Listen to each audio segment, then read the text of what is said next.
Assalamualaikum warahmatullahi wabarakatuh.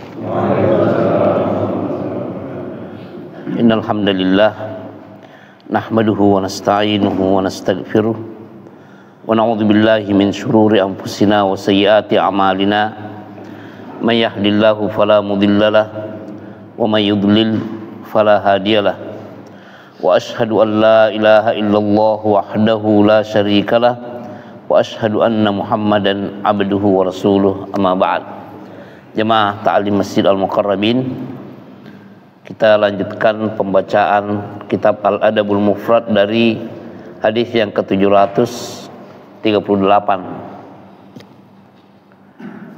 Di sini Imam Al-Bukhari rahimahullah memberikan judul bab man massara sasabiyin ma'abihi wa baraka alaihi. Bab seseorang mengusap kepala seorang anak yang bersama bapaknya dan mendoakan keberkahan. Silakan.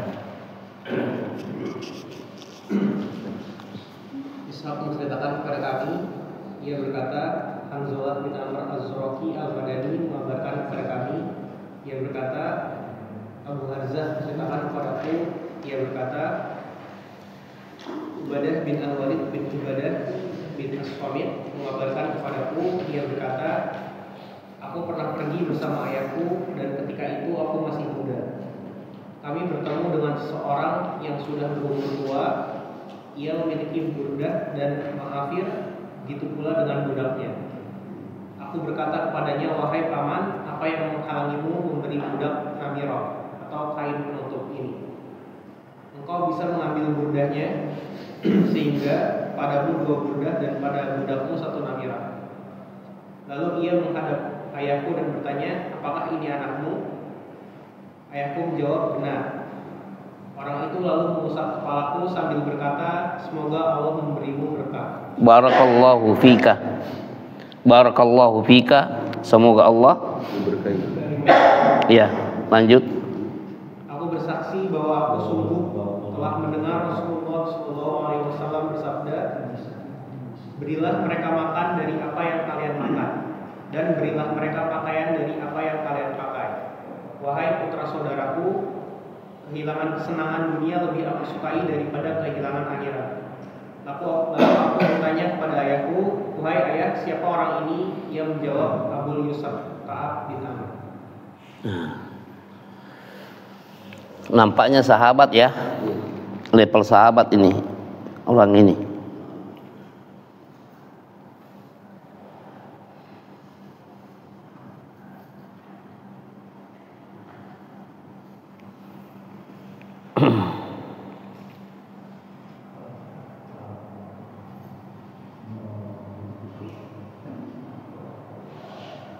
Ya, di sini hadis ini disahihkan oleh sejumlah ulama, termasuk Syekh Muhammad Luqman As-Salafi rahimahullah juga ikut mensahihkan hadis ini. Di situ Ubadah ibnul Walid bin Ubadah ibn Samit ini, Ubadah ini cucu daripada seorang sahabat. Ubadah ibnu Samit itu adalah sahabat, kemudian punya anak namanya Al-Walid, punya anak lagi namanya Ubadah lagi, berarti cucunya ya. Dikatakan di sini, kharajtu ma'abi, aku keluar bersama ayahku, berarti sang ayah di sini adalah Al-Walid.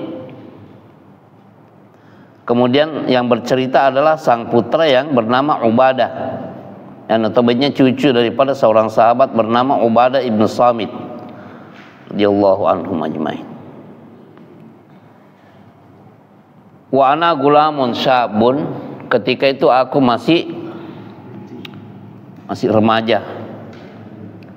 Falaqina syekhan, maka kami pun berjumpa dengan seorang yang sudah tua, syekh, alaihi burdatun wa ma'afirih, dia memakai kain burda dan kain ma'afirih yang dikenal waktu itu Ini biasanya buatan Yaman. Wa ala gulamihi burdatun wa ma'afirih. Anaknya juga punya burda dan kain ma'afiri. Qultu ay ammi, maka saya dalam hal ini Ubadah bertanya kepadanya, menyapa, ay ammi, wahai ammi, paman. Ini sampai sekarang ini kebiasaan kalau kita, antum kalau umrah mendapatkan orang-orang yang kelihatan tua dan mau menyapa ya, atau antum menunaikan ibadah haji dan ada antum melihat orang Arab asli yang sudah agak berumur, boleh antum panggil ammi, paman. Kalau di sini kan om, ya.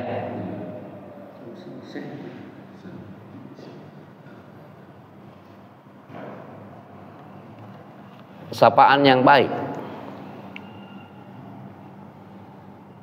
Begitupun kita kalau disapa oleh mereka, dia tahu orang ini paham bahasa Arab. Dia lihat umur dia lebih tua, dia yabna akhi. Yabna akhi, kebalikannya kan ammi akhi. Dia menyapa kita dengan sapaan ibna akhi, keponakanku. Padahal tidak ada hubungan apa nasab, tapi sapaan. Ay ammi, ya ammi, wahai ammi, ma mana'aka,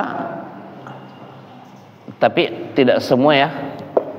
Ini kasih tahu antum nih. Kalau itu di Indonesia kan banyak keturunan juga ya. Ya. Mungkin di sini ada nih. Kalau ada keturunan Arab dan lebih tua dari antum siapa? Ammi. Tapi kalau dia dari Alawiyin, tahu Alawi? Habib apa? Al-Attas, Al-Idrus, Al-Jufri, Al-Shihab, begitu juga Mahdali, dan semuanya yang masuk jalur itu, antum panggil Habib, ya Habib, atau ya Sayyid.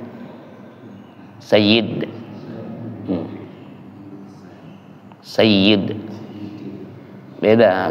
Jadi sapaan kesopanan. Antum yang pak, ya. Kurang.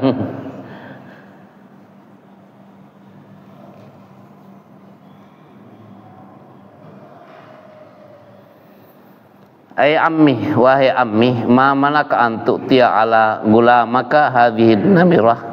Apa yang menghalangimu untuk memberikan budakmu ini kain namirah, wa ta'khudhal burdah, kain burda itu kamu pakai, fatakunu alaika burdatani, engkau memiliki dua burda, wa alaihi namrah, sementara dia memakai kain namirah. Sama sebenarnya tapi nilainya beda kan ya, sesuatu yang lebih indah. Fa aqbala ala abi, maka orang itu pun, syekh itu pun mendekat kepada ayahku, yaitu siapa ayahnya? Al-Walid ya, Al-Walid. Faqala abnuka hadza, ini putramu ya? Qala, ayahku menjawab, na'am, iya, ini putraku.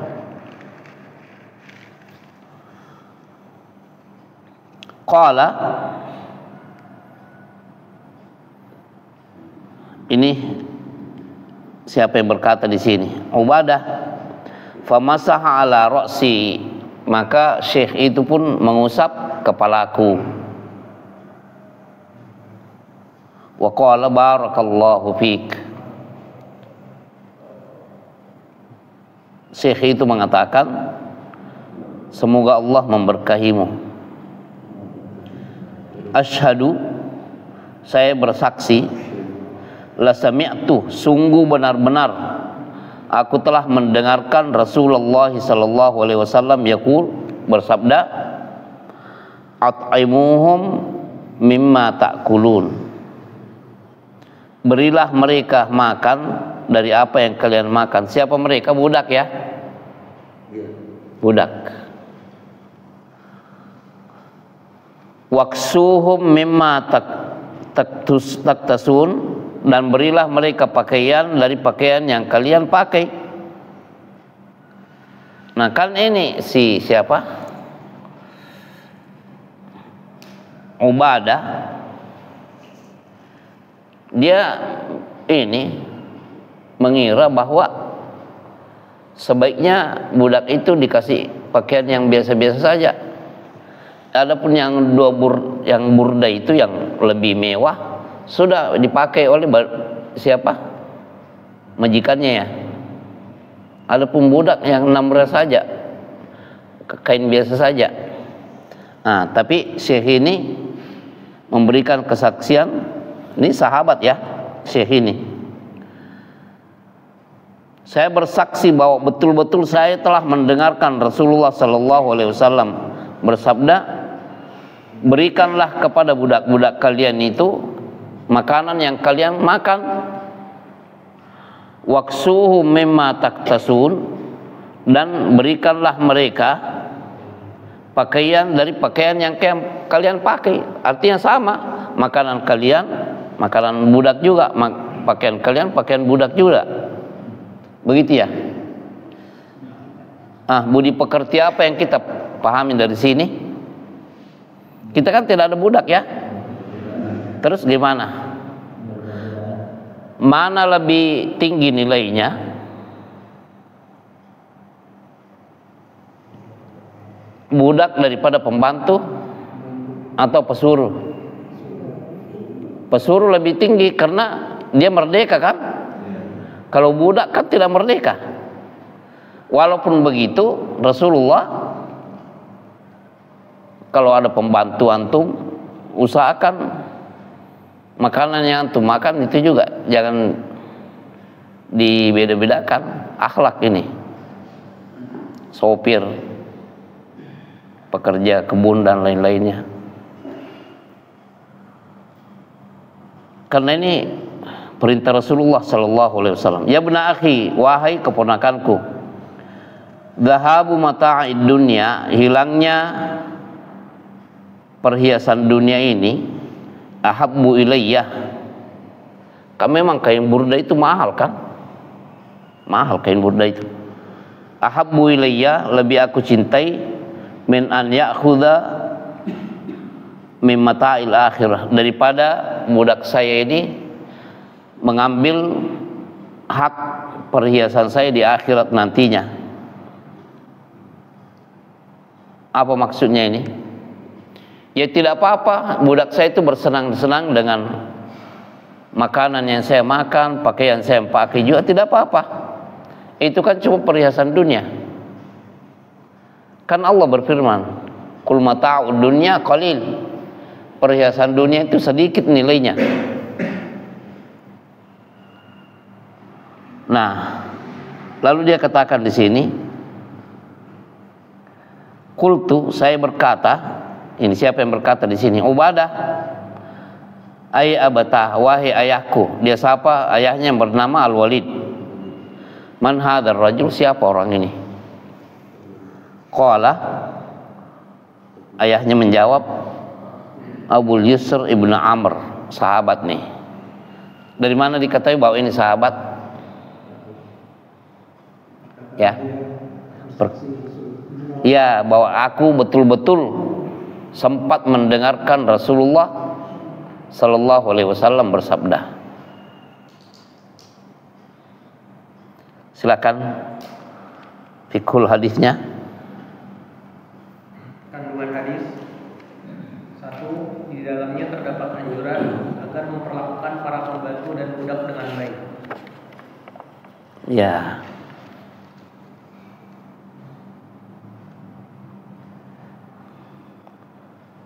Di dalam hadis itu kan budak ya.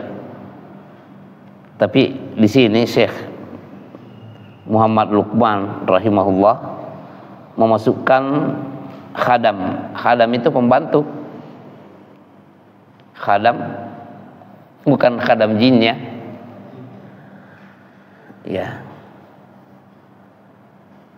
Maksudnya kalau saja orang yang berstatus budak diperlakukan begitu, yang khadam itu kan orang merdeka ya. Ya lebih pantas diperlakukan seperti itu. Dimuliakan dengan makanan dan pakaian. Jangan dibiarkan berpakaian compang-camping. Yang kedua, dibolehkan mengusap kepala anak kecil dan mendoakannya saat gembira. Ya, apalagi kalau itu anak yatim ya. Di antara tuntunan Rasulullah SAW, kalau kita mendapati anak yatim, diusap kepalanya. Siapa anak yatim?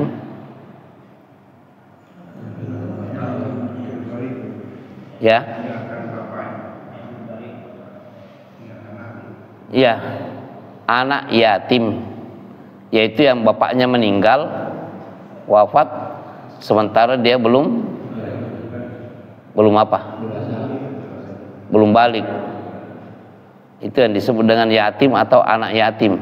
Terjemahannya juga sudah pakai anak kan, karena memang definisi fikihnya itu bapaknya meninggal sebelum dia, sementara dia belum. Dan ini mencakup dua. Apakah bapaknya meninggal ketika masih dalam kandungan, seperti yang Nabi SAW alami, dan sebagian ulama itu yatim. Astagfirullah.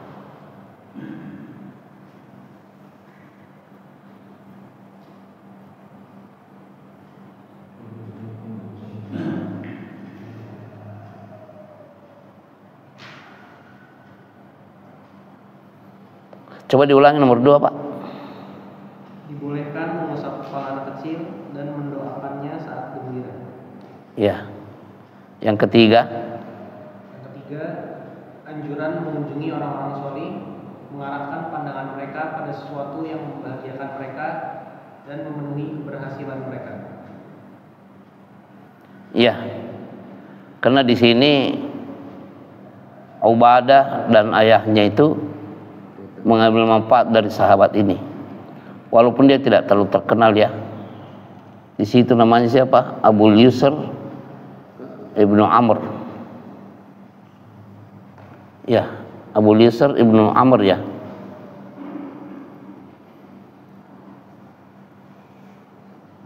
Lanjut. Keempat, pengutamaan kehidupan akhirat atas segala kesenangan dunia yang fana. Ya, karena ketika Ubadah meminta kepada sahabat ini supaya budaknya cukup pakai namirah saja, jangan pakai burda karena itu mahal. Nah, tapi dijawab, saya sudah mendengarkan perintah Nabi untuk memberikan makanan dari makanan kita, pakaiannya juga dari pakaian kita. Begitupun memuliakan, yaitu akhlak ya. Bagaimana kalau kita mempekerjakan orang, ya muliakan dengan cara yang wajar, dimuliakan. Kalau budak saja diperlakukan seperti itu, ya orang-orang yang kita pekerjakan juga lebih dimuliakan.